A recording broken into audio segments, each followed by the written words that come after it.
오늘 통독 본문은 욥기서 1장부터 5장입니다. 욥기서는 이스라엘의 족장 아브라함의 시대에 우스 땅에 살았던 박해, 미옴이라는 이름을 가진 욥의 이야기입니다. 욥기서는 왜 의인이 고난을 당하는가에 초점을 맞추어 분노하기보다 그 고통을 통과하며 의인은 무엇을 깨닫게 되는가에 초점을 두는 신앙의 관점으로 읽어야 합니다. 서론에 해당하는 1장과 2장에는 갑작스레 닥친 고난을 요약합니다. 그리고 고난의 원인을 서론에서 미리 밝힘으로써 성경을 읽는 성도들에게 욥이 당한 고난의 원인보다 그 의미에 집중하게 합니다. 욥기서 1장. 우스 땅에 욥이라는 사람이 살고 있었습니다. 그 사람은 흠없고 정직했으며 하나님을 사랑하고 악을 미워했습니다. 그에게는 7명의 아들과 3명의 딸이 있었습니다. 그는 양 7,000마리, 낙타 3,000마리, 겨릿소 500쌍, 암나귀 500마리를 가졌고 수많은 종들을 거느렸습니다. 그는 동방에서 으뜸가는 부자였습니다. 욥의 아들들은 자신의 생일이 돌아오면 형제와 누이들을 초대하여 잔치를 베풀어 함께 먹고 마셨습니다. 이렇게 잔치가 끝날 때마다 욥은 자녀들을 불러 아침 일찍 일어나 태워드리는 제사인 번제를 함께 드림으로 그들의 몸과 마음을 깨끗하게 하였습니다. 이는 혹시 내 자녀들이 마음으로 죄를 짓거나 하나님을 저주했을지 모른다고 생각했기 때문입니다. 이와 같이 욥은 항상 신앙적으로 행동하였습니다. 어느 날 천사들과 사탄이 여호와 앞에 섰습니다. 여호와께서 사탄에게 어디에서 왔느냐? 라고 물으셨습니다. 사탄이 여호와께 세상 여기저기 두루 돌아다니다 왔습니다. 라고 대답했습니다. 여호와께서는 사탄에게 내가 내 종 욥을 주의하여 보았느냐? 욥처럼 흠없고 정직하며 하나님을 사랑하고 악을 미워하는 자는 세상 어디에도 없다. 라고 말씀하셨습니다. 그러자 사탄이 말했습니다. 욥이 아무런 이유 없이 하나님을 사랑하는 줄 아십니까? 주께서 욥과 그 가정과 재산을 늘 지켜주지 않으셨습니까? 주께서 하는 일마다 복을 주셔서 부유해진 것입니다. 그러나 이제 주께서 손을 내미셔서 그가 가진 모든 것을 빼앗아 보십시오. 그러면 그가 주님을 똑바로 쳐다보며 저주할 것입니다. 여호와께서 사탄에게 말씀하셨습니다. 좋다. 그가 가진 모든 것에 대해 네 마음대로 시험해 보아라. 그러나 그의 몸에는 손대지 마라. 그러자 사탄은 곧 여호와 앞에서 떠나갔습니다. 하루는 욥의 자녀들이 맏형집에 모여 음식을 먹으며 포도주를 마시고 있었습니다. 그때 한 심부름꾼이 욥에게 와서 이렇게 말했습니다. 소들은 쟁기질을 하고 암나귀들은 그 곁에서 풀을 뜯고 있었습니다. 그런데 스바 사람들이 들이닥쳐 소들과 암나귀들을 빼앗고 종들을 칼로 쳐서 죽였습니다. 오직 저 혼자만 도망쳐 나와 이렇게 주인께 보고드리는 것입니다. 그의 말이 끝나기도 전에 다른 사람이 와서 말했습니다. 하늘에서 하나님의 불이 떨어져 양떼와 종들을 태워버렸습니다. 오직 저만 간신히 도망쳐 주인께 보고드리는 것입니다. 아직 이 사람의 말이 끝나기도 전에 또 다른 사람이 와서 말했습니다. 갈대아 강도가 3물이나 들이닥쳐 낙타들을 빼앗고 종들을 칼로 쳐서 죽였습니다. 오직 저만 도망쳐 나와서 주인께 보고드리는 것입니다. 아직 이 사람의 말이 끝나기도 전에 또 다른 사람이 와서 말했습니다. 주인님의 자녀들이 큰아들 집에 모여서 음식을 먹으며 포도주를 마시고 있었습니다.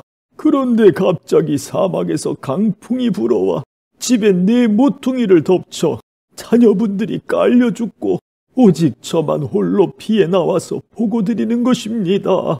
그러자 욥은 일어나 자기 옷을 찢으며 머리를 삭발하고 땅에 엎드려 하나님께 경배를 드리며 이렇게 말했습니다. 내 어머니 태에서 벌거벗은 채로 나왔으니 벌거벗은 채로 그곳으로 돌아갈 것입니다. 주신 분도 여호와시요 가져가신 분도 여호와시니 여호와의 이름이 찬양을 받으시기 바랍니다. 이 모든 일을 겪고도 욥은 죄를 짓거나 어리석게 하나님을 원망하지 않았습니다. 2장. 어느 날 천사들과 사탄이 또 여호와 앞에 섰습니다. 여호와께서 사탄에게 네가 어디에서 왔느냐 하고 물으시자 사탄이 세상을 두루 돌아다녔습니다. 라고 대답했습니다. 여호와께서 사탄에게 말씀하셨습니다. 네가 내 종 욥을 주의하여 보았느냐? 욥처럼 흠없고 정직하며 하나님을 사랑하고 죄를 미워하는 자는 세상 어디에도 없다. 네가 아무런 이유 없이 나를 자극하여 그를 해치고자 했으나 그가 오히려 신앙을 튼튼히 붙들고 있지 않느냐. 그러자 사탄이 여호와께 대답하였습니다. 가죽은 가죽으로 바꿉니다. 사람은 자기의 목숨을 구하는 일이라면 무엇이든 내놓게 됩니다. 이제 주께서 그의 뼈와 몸을 병들게 해보십시오. 그러면 그가 주님을 똑바로 쳐다보며 저주할 것입니다. 여호와께서 사탄에게 대답하셨습니다. 좋다. 그를 네 마음대로 해도 좋다. 그러나 그의 생명만은 건드리지 마라. 사탄이 여호와 앞에서 물러나 욥을 쳐서 그의 발끝에서 머리끝까지 온몸에 종기가 나게 했습니다. 그는 잿더미에 앉아 기와 조각을 주워서 온몸을 긁었습니다. 그때 욥의 아내가 그에게 말했습니다. 그래도 당신은 신앙을 지킬 것입니까? 차라리 하나님을 저주하고 죽어버려요. 욥이 그녀에게 대답했습니다.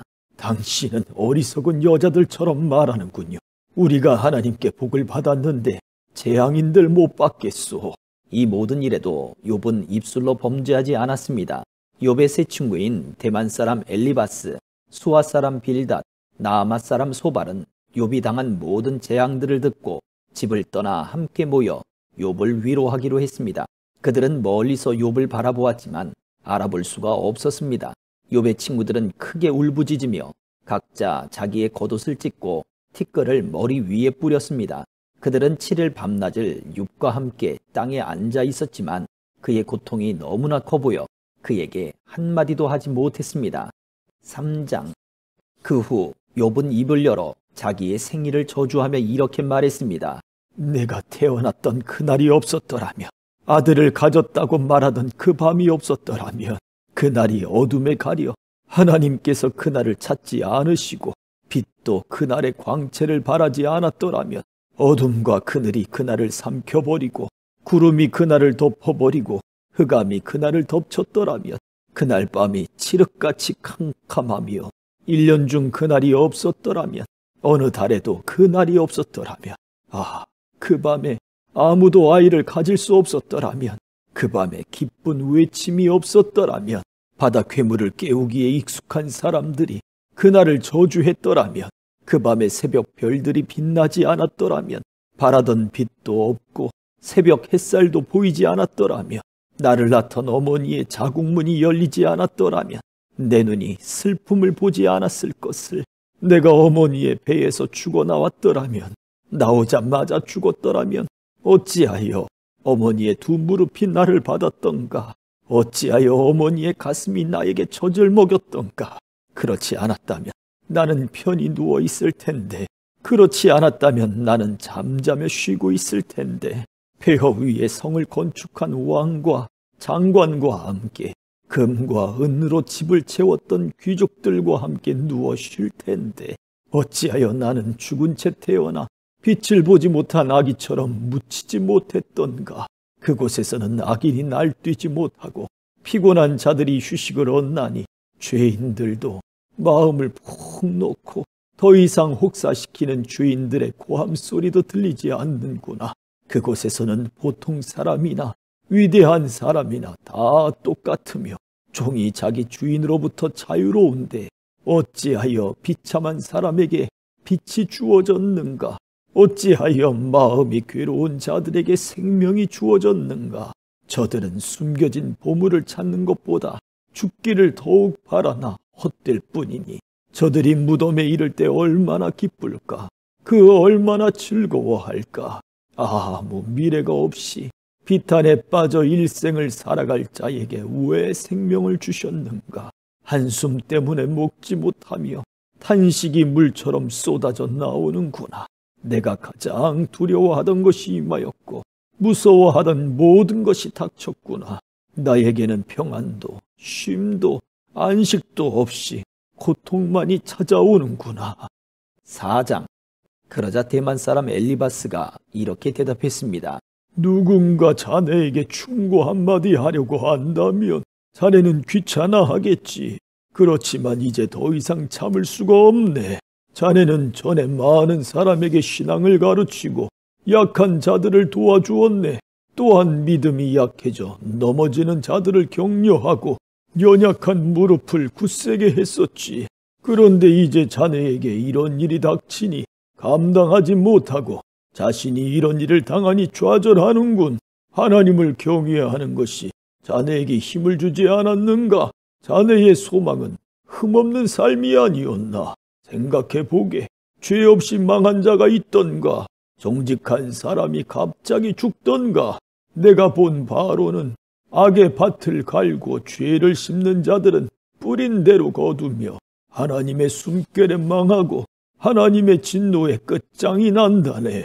난폭한 사자의 부르짖음도 그치고 젊은 사자의 이빨도 부러지며 강한 사자라도 먹이가 없어 죽고 암사자의 새끼들이 흩어지지 않는가. 어떤 소리가 나지막히 내게 속삭이는 것을 들었다네. 밤의 환상으로 머리가 뒤숭숭할 때 두려움과 떨림으로 인해 내 모든 뼈들이 흔들렸지. 그때 한 영이 내 앞을 지나갔는데 온몸에 털이 쭉 뼈섰다네. 그 영이 멈춰서 있었지. 그 형상을 볼 수는 없었으나 그것이 내 앞에 있다는 것을 알 수 있었다네. 조용한 가운데 이런 소리가 들렸어. 사람이 어떻게 하나님 앞에서 의로울 수 있으며 인간이 어떻게 창조주 앞에서 깨끗할 수 있겠느냐. 그분은 자기 종들도 믿지 아니하시며 그의 천사들 중에서도 허물을 찾으신다네. 하물며 진흙집에서 사는 자들, 먼지로 돌아갈 자들, 나방보다 쉽게 죽는 자들이야 오죽하겠는가. 하루 사이에 인생이 끝나고 죽어도 안타까워하는 이가 없네. 그들의 장막이 무너지니 미련하게 죽어가지 않는가. 5장. 불러보겠나. 자네에게 대답할 자가 있겠는가. 천사에게 도움을 요청하겠나. 분노는 미련한 자를 파괴하고 시기는 어리석은 자를 죽이네. 하나님을 떠난 어리석은 사람이 잠시 성공하다가 갑작스런 재앙으로 망하는 것을 보았네. 그 자녀들이 안전하지 못하니 성문에서 매를 맞아도 구해줄 사람이 없다네. 굶주린 자들은 곡식 한 톨까지 먹어치우고 가시덤불에서도 양식을 구하네. 목마른 자들이 저들의 재산을 탐낸다네. 악은 흙에서 생겨나는 것이 아니고 불행은 땅에서 싹트는 것이 아니라네. 그런데도 인생은 문제를 갖고 태어나네. 그것은 마치 불꽃들이 위로 솟는 것과 같지. 내가 자네라면 하나님을 찾고 내 문제를 하나님께 맡기겠네. 그분은 우리가 알 수 없는 위대하고 놀라운 일들을 셀 수 없이 행하시기 때문이지. 그분이 땅에 비를 내리시고 들판에 물을 보내신다네. 그분은 겸손한 자를 높이시고 애통하는 자들을 안전한 곳으로 이끄시네. 그분은 꾀부리는 자들을 좌절시키시고 그들의 일을 성공할 수 없게 하시네. 자기 지식을 믿는 자들을 스스로 넘어지게 하시고 사악한 자들의 계획을 뒤엎으시네. 그들은 대낮에도 어둠을 만나고 한낮에도 밤인 것처럼 더듬거리지. 그러나 그분은 그런 자들의 칼에서 흉악한 자의 손에서 경건한 자들을 건지시네. 그러니 경건한 사람에게는 소망이 있고 불의는 설 자리가 없지. 하나님께서 잘못을 꾸짖는 자에게는 복이 있으니 전능자의 징계를 거절하지 말게나. 그분은 상처를 입히셨다가도 싸매주시고 치신 후에는 치료해 주시기 때문이지. 그분은 자네를 6번의 공경에서도 건지시고 7번째 공경이 자네를 해치지 못하게 하실 것이네.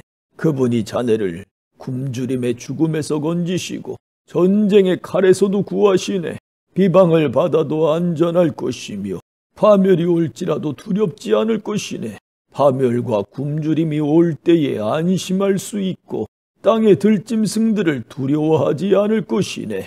자네가 들판의 돌들과 조약을 맺고 들짐승들도 자네와 평화롭게 지낼 것이기 때문이지. 자네의 집이 안전하고 양후리를 살펴보아도 도둑 맞는 것이 없을 것이네. 자네의 후손들이 많아져 땅의 풀처럼 될 것이네. 자네는 장수한 후에 무덤에 이를 것이니 이는 마치 곡식단이 추수 때에 타작마당에 도착하는 것과 같지. 보게나 우리의 경험으로는 이것이 사실이라고 확신하네. 이제 자네는 내 말을 듣고 스스로 깨닫게나. 아멘.